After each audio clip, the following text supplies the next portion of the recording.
Today, we're not talking about romance. We're talking about obsession, about a man who loved too hard, and about two persons who rather burn the world down than live without each other.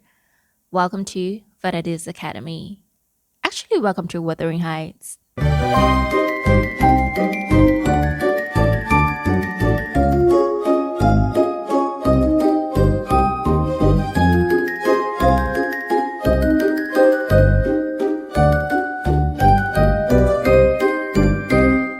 We are in 1801 in Yorkshire, England.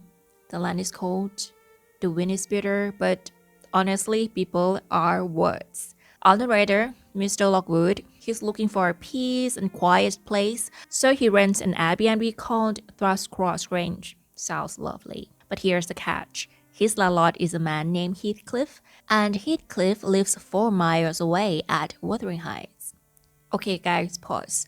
I'm not looking at the camera because I have the script right here, and to be honest, this is a very long story, and I can't remember everything, so nothing to hide.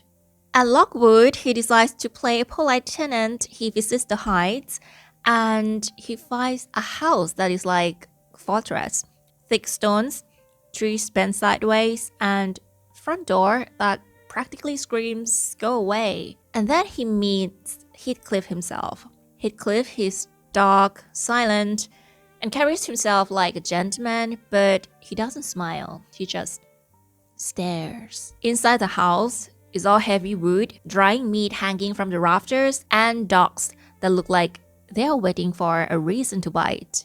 Lockwood looks at this man and he thinks, oh, we are basically twins. He's fascinated. He has no idea what he's just walked into. Next, we meet Joseph. He's a resident grumpy old servant who seems personally offended that other humans exist.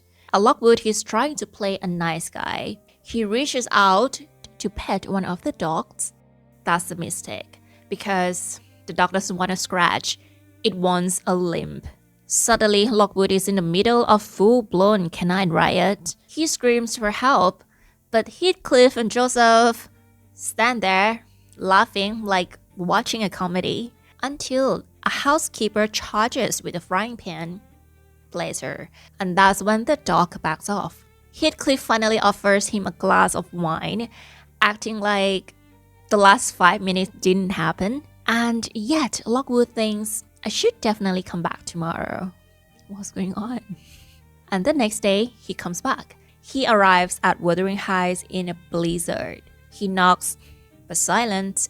Joseph sticks his head out a window and tells him that his master is in a barn. So basically, he tells him to get lost.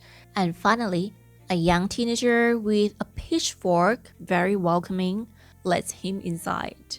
Inside, there's a young woman. She's beautiful, but she looks unhappy. Finally, Heathcliff comes back. He looks at Lockwood and says, you could have died out there.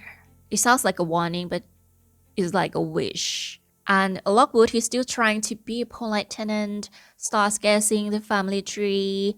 He says, is this lovely, grumpy, angry woman your wife?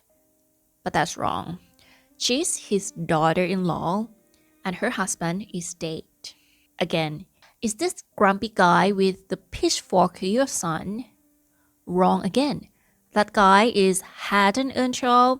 He's actually the real heir of Wuthering Heights. And you will know why. And outside, the weather turns from bad to deadly.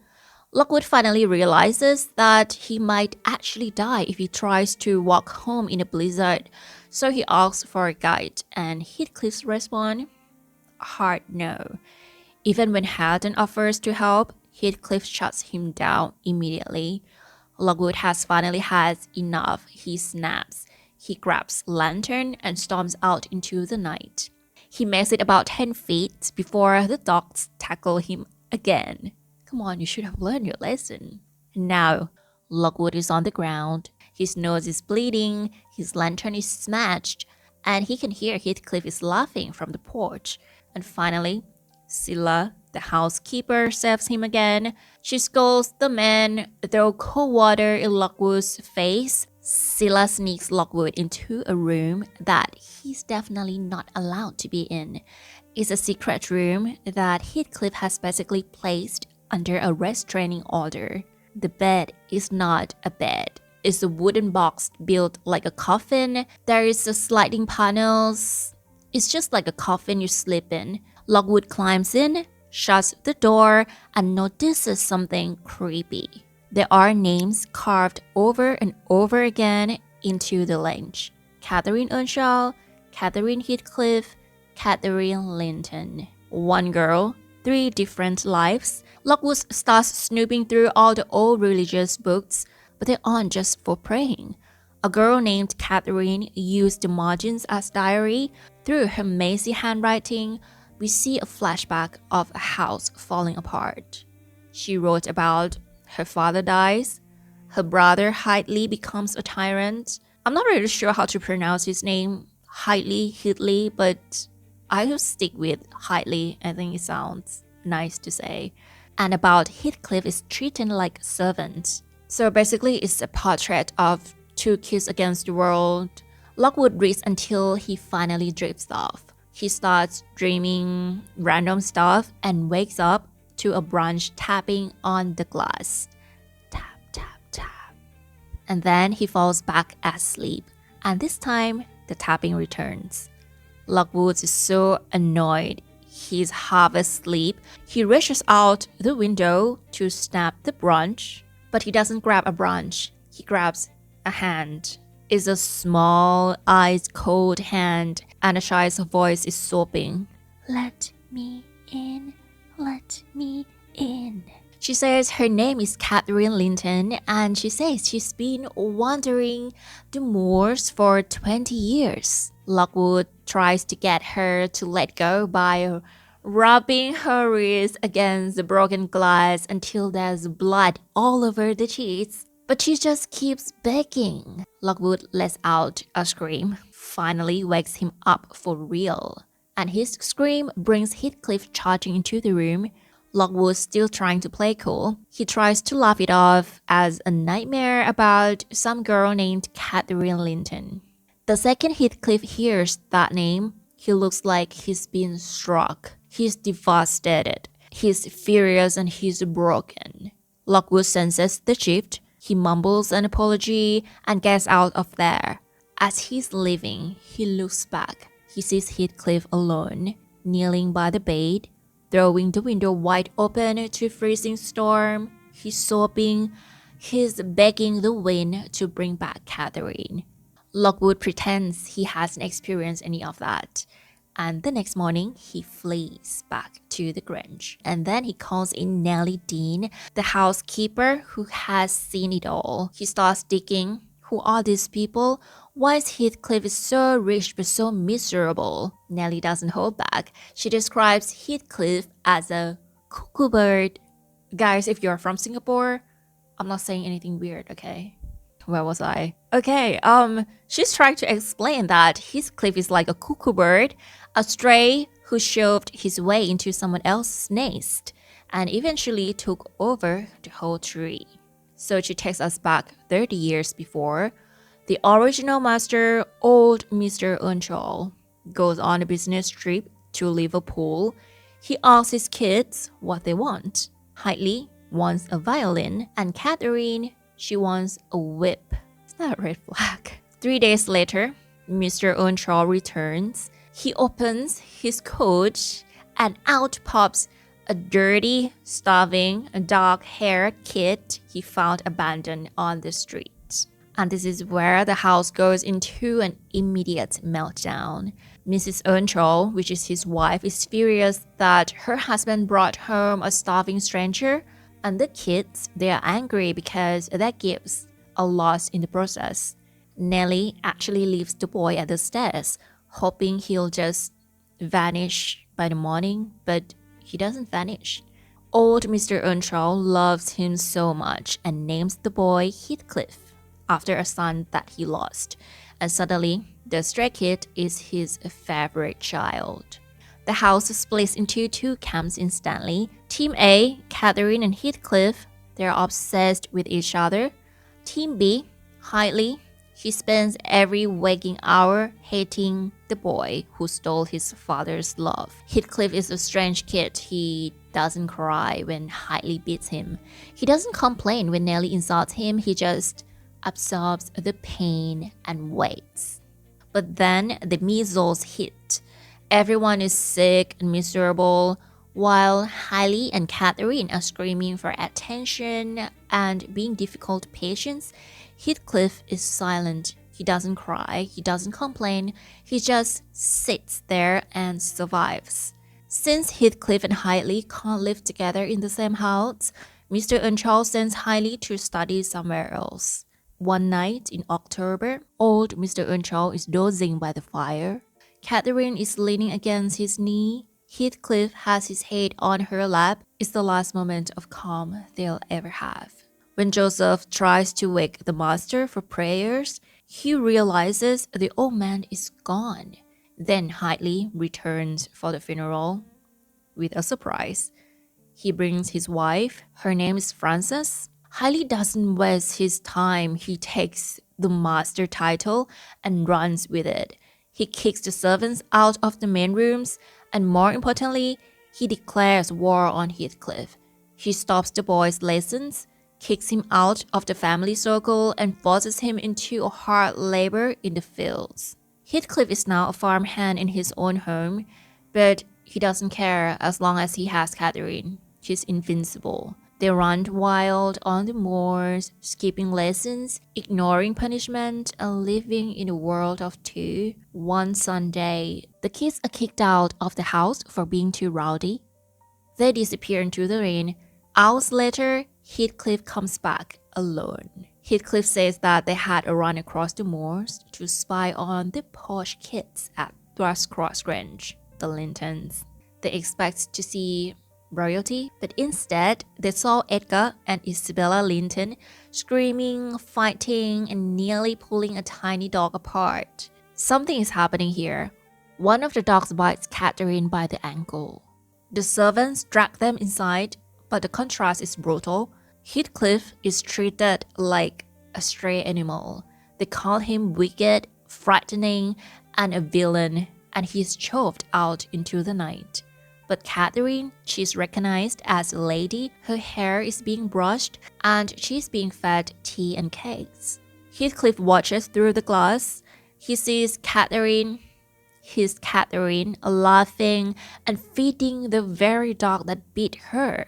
She's glowing in the candlelight, surrounded by silk and gold, looking like she actually belongs there. Heathcliff walks home alone in the dark, realizing for the first time that the moors might not be enough to keep them together. Catherine spends 5 weeks at the Grange.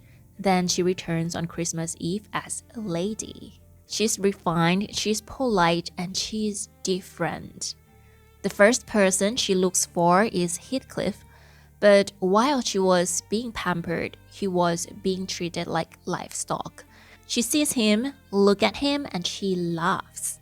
On the Christmas morning, Heathcliff asks Nellie to watch him and comb his hair.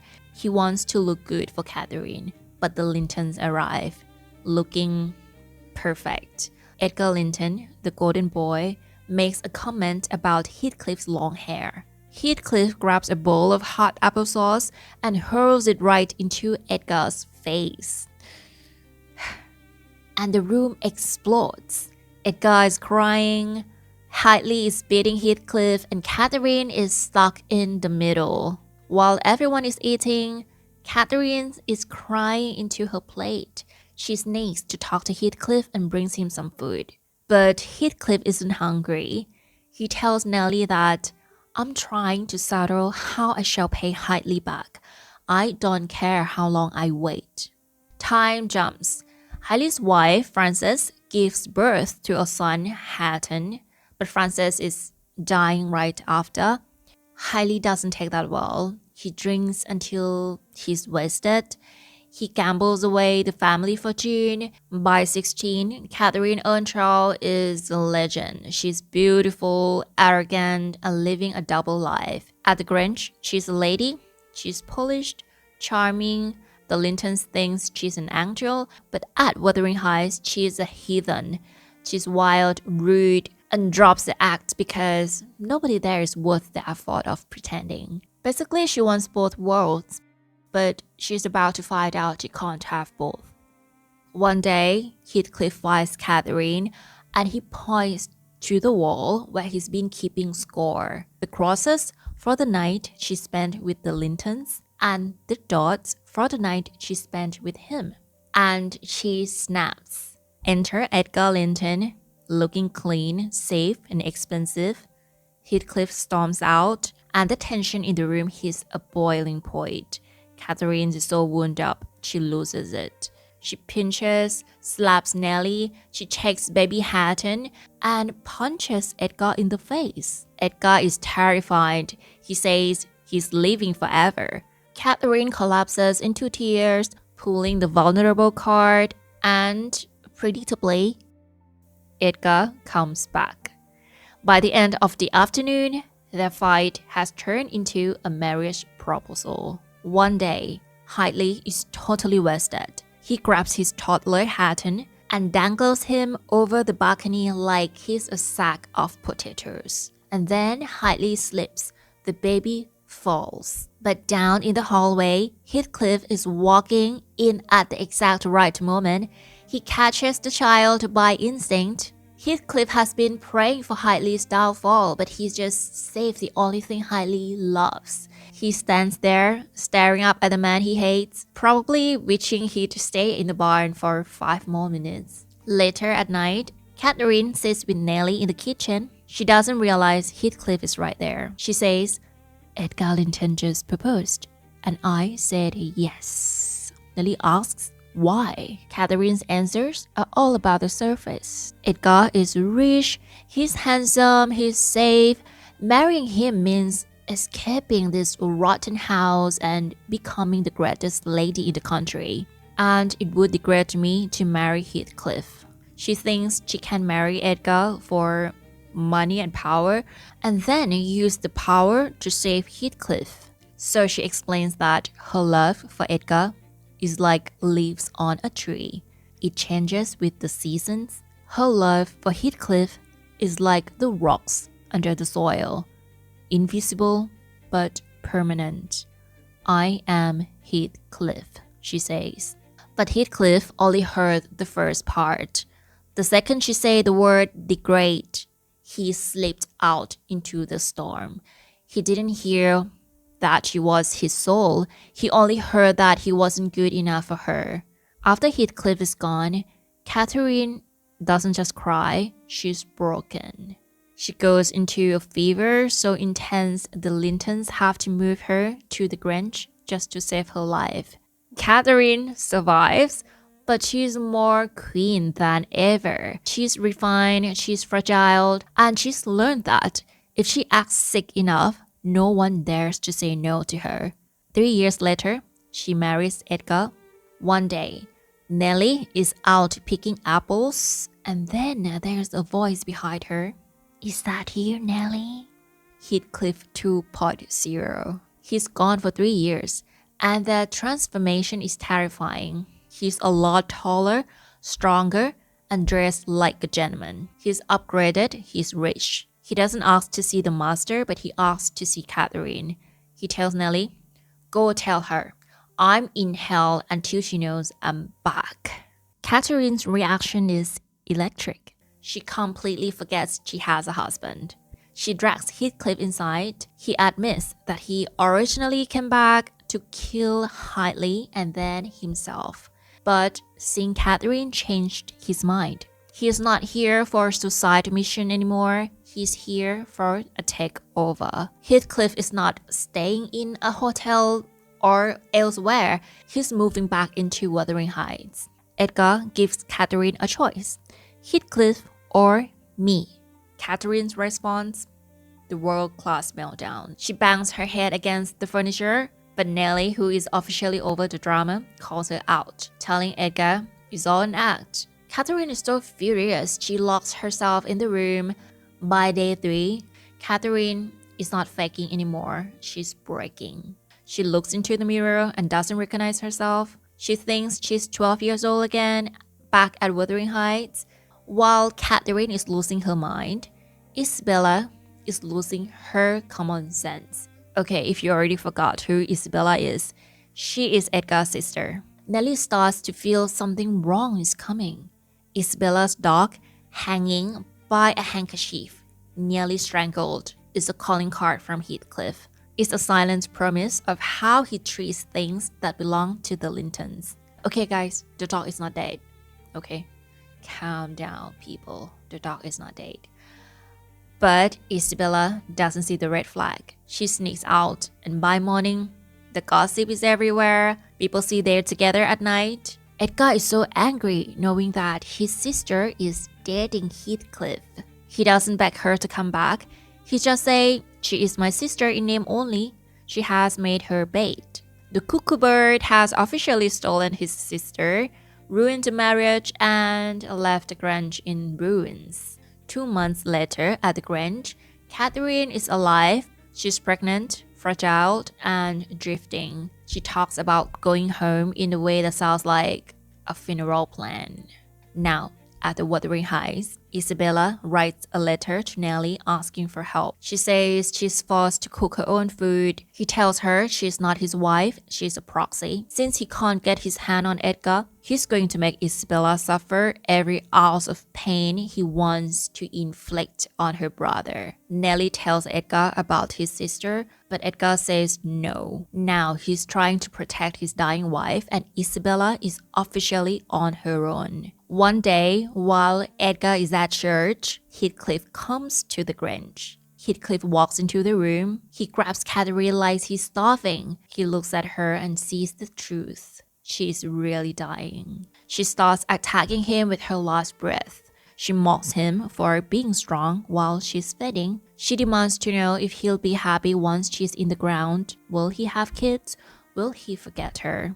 Heathcliff snaps. He's not gentle. He leaves bruises on her arms just from holding her. He tells her not to drive him as mad as she is. And then Catherine softens, begging for forgiveness, calling her own body a prison she can't wait to leave. And that's when they crash back into each other and Catherine goes limp in his arms. Heathcliff says, "You broke your own heart and you broke mine." And then the bell rings. Church is over. Edgar is coming. Catherine collapses into a faint. Or maybe her body just finally quits.